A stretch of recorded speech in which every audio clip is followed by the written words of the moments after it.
So we've made it to Havasu Lake in California. We're going to spend 3 nights here. They have an RV park at this casino called the Havasu Landing Resort and Casino. So Lake Havasu is out here, and it is divided right down the middle. It's split. On the other side is Arizona, on this side is California.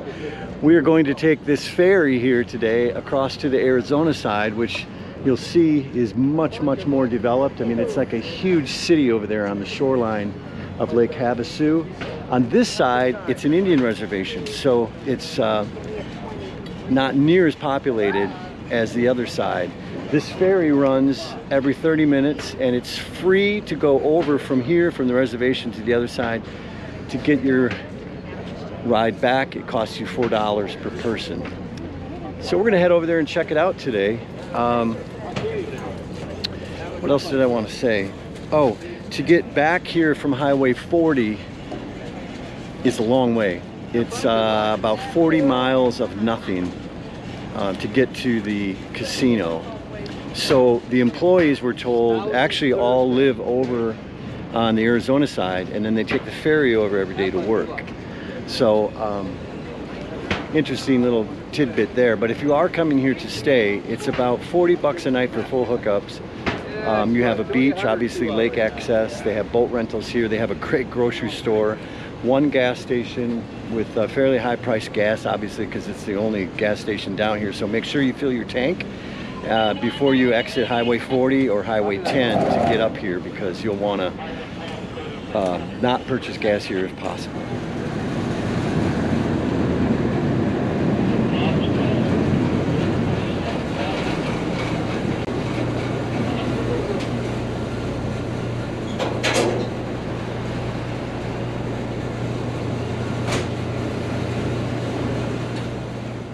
Well, this gives you a little bit better view of the RV campground. It is dusty, it's hot, it's you know, it is what it is, but it's a beautiful area, beautiful scenery, surrounded by mountains on this beautiful Lake Havasu, part of the Colorado River that's been dammed up. There's a reservoir here.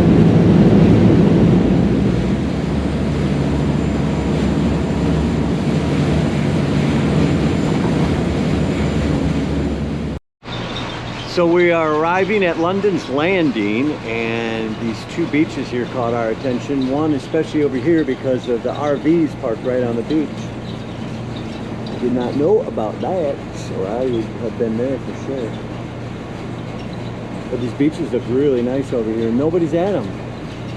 Although it is 111 degrees today, it's too hot to be at the beach. So there is the London Bridge where the boat docks on the Arizona side. This water is crystal clear. You can see like 20 feet down to the bottom when we were coming in the channel.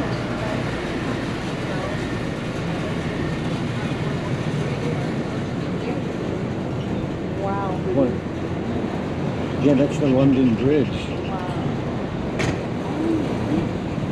Look at how pretty those are. Wow.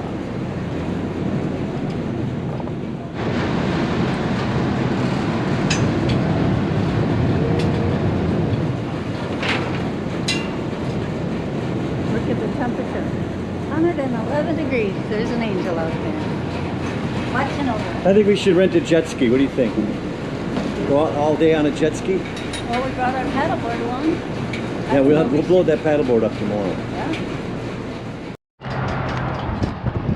Crossing over the London Bridge here in Havasu City. The mountains there in the background just make such a cool backdrop to the water and the lake. I was just talking to a guy at the pool over here, and he said that from this point here, if you go north on the lake, you can go 65 miles, and if you go south, you can go 25 miles. So it's a pretty huge reservoir here on the Colorado River. Oh yeah, so we were reading about this London Bridge, right? And so this bridge was actually a bridge in the late 1700s, early 1800s that was constructed in London, believe it or not, over the Thames River. And in 1971, they, forget why, oh, I know why, it was starting to sink into the river in London because of the vehicle traffic in the early 1900s. Eventually they sold, or they put it up for bid. They were going to sell the bridge, and the guy who founded Havasu City, Robert something, I forget, he bid on it, and his bid won $2,460,000. And so this is all granite. They labeled every single block in the bridge. Wish I could show you underneath. It's all like big block boulders. They labeled them and numbered them. They shipped it across through the Panama Canal up into a port in near Los Angeles, and then they trucked over this bridge and they reconstructed it right here, and it's been here ever since 1971. That's amazing to me, right? Brick by brick, number by number. But so beautiful. yeah, you can tell that from just the people we've spoken to here in this town, it's really a source of pride for them, this bridge, and yeah, it's just really, really cool to find stuff like that out. And down below, it's so beautiful. Yeah.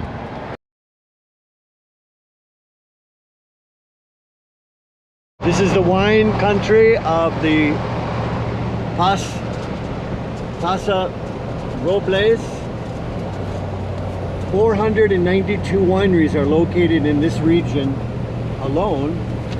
We just went by J. Lure tasting room. We are headed out to Four Sisters Winery, where we will be harvest hosting tonight.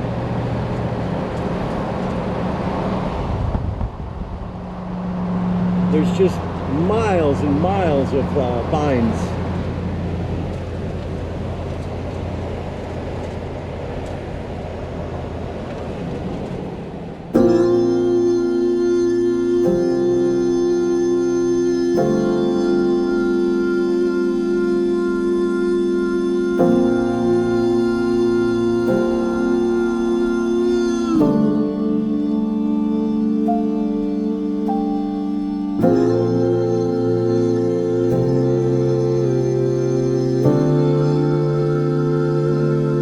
We are Four Sisters Ranch, part of the Harvest Host program. We will be spending the evening here, tasting some good wines, hopefully. And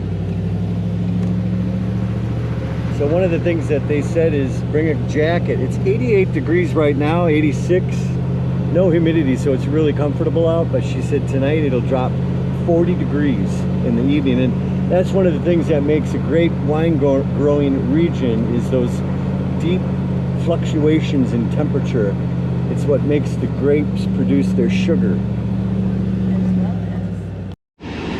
What else makes it a great wine growing region is the soil. It is perfect because it was once underwater. It was under the Pacific Ocean. So in the soil there's actual limestone and whale bones, which is pretty cool. So we're going to go check in. So how cool is this? We are at Four Sisters Ranch, Four Sisters Winery, and we walk out of our Airstream, and Vicki turned around, show them the wine barrels and the grapes and the vines.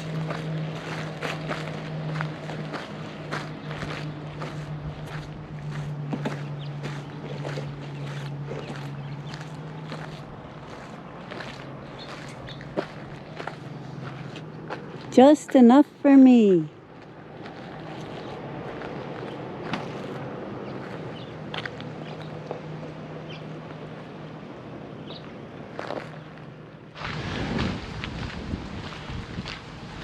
It looks like they have a venue here for events, weddings, I'm guessing.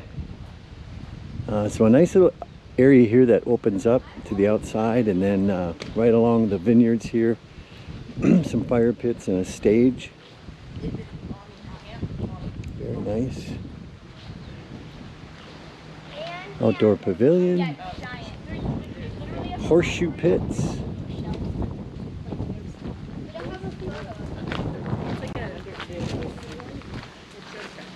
Very cool.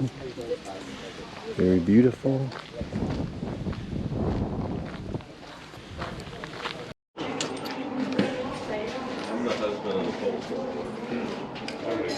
I got it. I'm sorry. That's okay.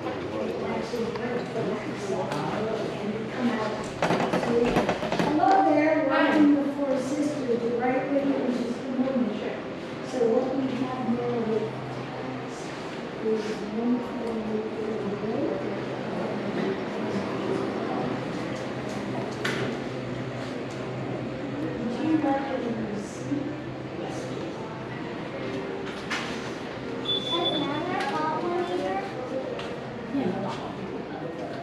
on the patio, and you're sitting there enjoying your wine, the birds are serenading you, and you've got this magnificent view, and also magnificent when it's a sunset in that direction, and it's just gorgeous. Oh, I'll bet. Yeah. Out. Yeah. How far is the coast from here?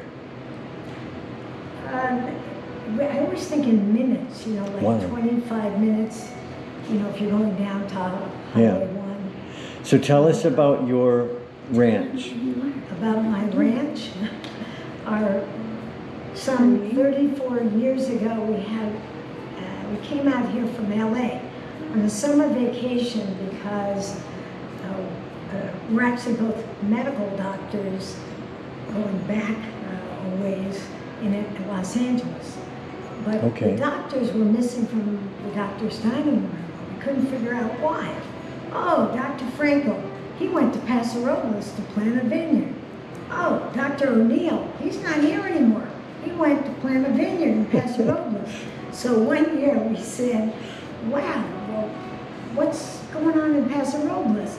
It was our vacation, we were dragging our boat behind our car, and we come out here and met with a realtor who himself had been a fireman in LA, came out here and did what we did. He had a love affair with what he saw and what he experienced, and he himself planted a vineyard and made wine. He was a fireman. He made Firehouse Red. That was his red wine.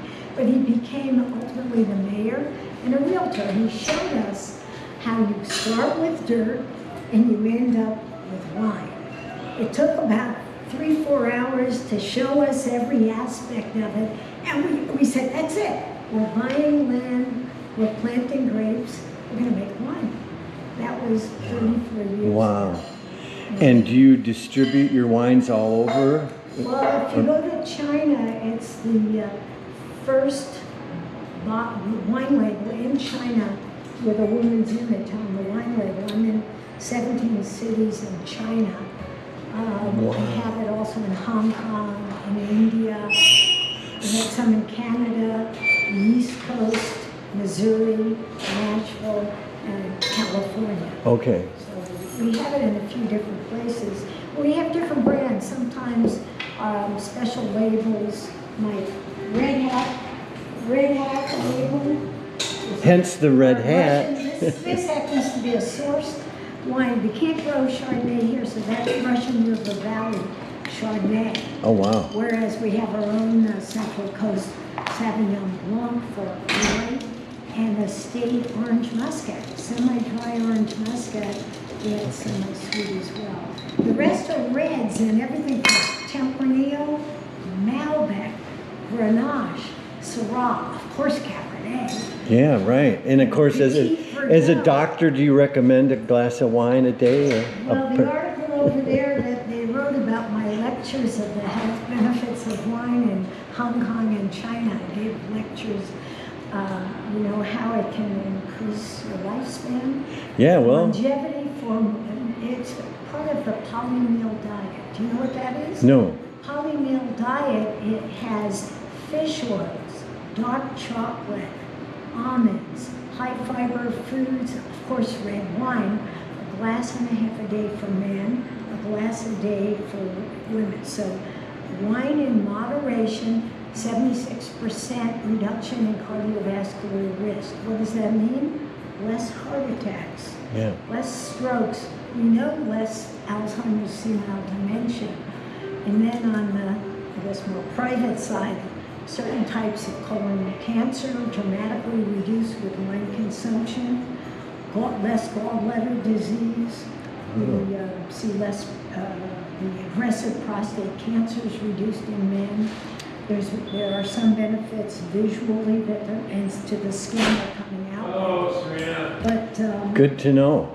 so in moderation, super benefits and longevity. That's the 8 problem. more years of life for you, and 7 more So if years we for drink them. more, though, it must be better for us. So a No. bottle of it. No, I'm kidding. She said moderation. That's the problem. Hey, I'm with my love of my life, and we are watching the sunset go down for the first time. Well, not the first time. We've seen it go down on the Pacific Coast a few times, but this is the first time in this area, and oh my goodness, is it gorgeous. I don't know if you'll be able to experience it, but great vineyard here. Great wines. Wow, their wines are spectacular. Have we not tasted like super good wines in the last few days? Like really good ones for like 25 bucks. I mean, it's just amazing. But yeah, this is just such a cool area.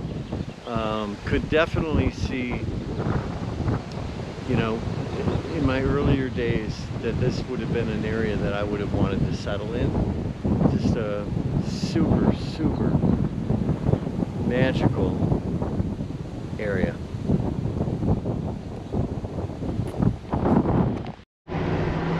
And we have made it across 3,000 miles from Tampa, Florida to Monterey.